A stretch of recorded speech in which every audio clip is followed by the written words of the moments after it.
Hi అండి. నేను ఇప్పుడు అల్లం పచ్చడి తయారు చేసేదానికి కావాల్సిన పదార్థాలు చెప్తున్నాను.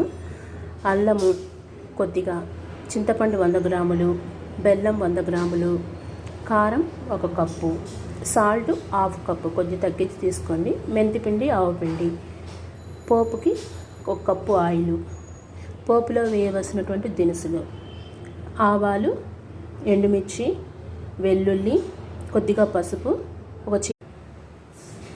అల్లం పచ్చడి తయారు చేసే విధానం. ముందుగా నేను అల్లాన్ని చిన్న చిన్న ముక్కలుగా తరుక్కున్నాను. ఆ తర్వాత బెల్లాన్ని కూడా తురిమేసేసానండి. ఇప్పుడు స్టవ్ మీద కళాయి పెట్టేసేసి కొద్దిగా పచ్చివాసన పోయేటట్టు అల్లాన్ని వేయించుకుందాం.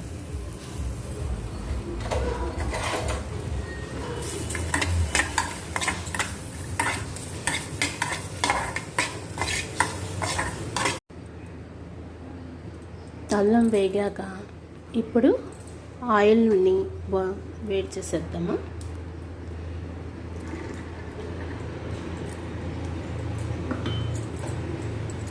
ఆయిల్ వేసానండి.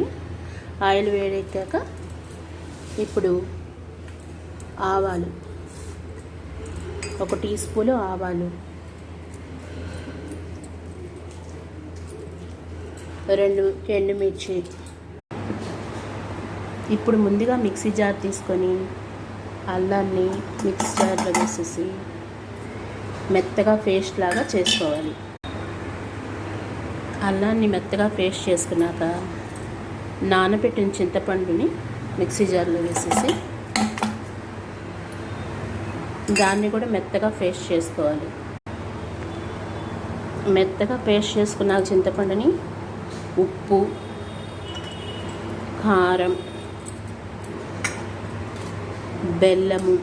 బెల్లం తురుము వేసేసి మెత్తగా మిక్సీ పట్టేసుకుంటే సరిపోతుంది.